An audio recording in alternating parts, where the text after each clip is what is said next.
So a lack of access to broadband, one of the reasons why many rural schools will head back to class this fall. That includes my hometown of Highland. I headed back there to highlight how small schools are handling the start to the school year and how they'd prepare for a potential outbreak. Josh Terrell, principal of Highland School District, thanks so much for joining us this morning. Thanks for having me. We appreciate it. Let's begin by talking a little bit about how you folks came to the decision to bring students back to class this fall. So what we did in probably the early summer there, late spring, was that we surveyed all our parents and we gave them different options of what they felt was best for their children. So we came to the conclusion it was a pretty vast majority of parents, over around 60% K through 12, wanted kids back in the building. So that was a pretty, in my opinion, easy decision for us as far as our school board to come up with and see what our parents wanted to do and what we want to do with our kids. So should there be an outbreak, what kind of a plan do you guys have in place to deal with that, and how is that different? We're 300 students K through 12, so we are one of the smallest schools in the state. So if we had an outbreak where we had to get everyone virtually, we have a plan together where we can take one day. So we'll let kids out when we know, let the kids know, and then give us a day, and we can get all our technology out to our students, and we can get it done in a day. So. Wow. Yeah, so we're pretty fortunate that way. Yeah, what are some of the measures you guys are taking within the school? 6 feet apart, obviously, now the masks, everyone has a mask on, teachers, all staff, all students have masks. We're able to space them out in our lunchroom.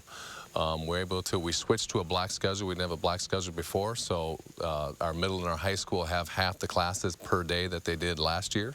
So obviously that lunch or that passing time will be half as often.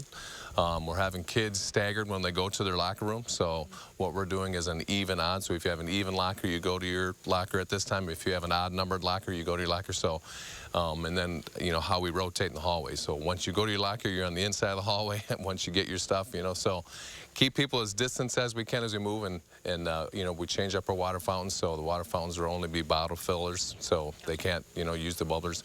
You know, just anything to keep kids where they're not, you know, in one spot for too long. So, Josh Terrell, thanks so much. Thank you, appreciate it. So Highland parents do have the option to keep their kids at home and go virtual entirely. Of the 300 students in the district, 18 have chosen that route.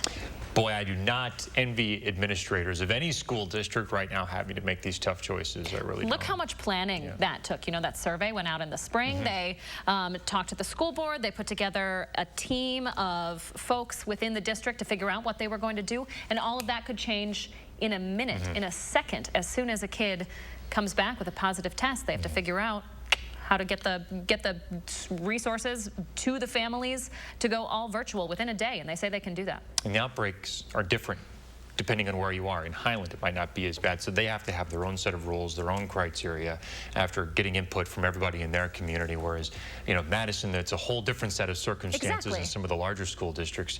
I mean, everything is so situational. Everybody has a different plan. They're tweaking those plans, and we're, you know, 2 weeks out from the start of school. A lot of them are still finalizing ways to, you know, feed kids, and they're making changes on the county level right now as well. You highlighted an important point there, though, that there is no one prescriptive solution for all of the state. Highland is completely different from Madison schools, so important to take it on a case-by-case basis. And a lot of those bigger school districts are watching what districts like Highland are doing to see how they handle it. To see how that goes, and because all it will take, a few students test positive, they're going to have to shut things down, and it's just going to lengthen that process out. Because if things go successfully in these smaller school districts, then it could be sooner that we open up some of the bigger school districts. Certainly. So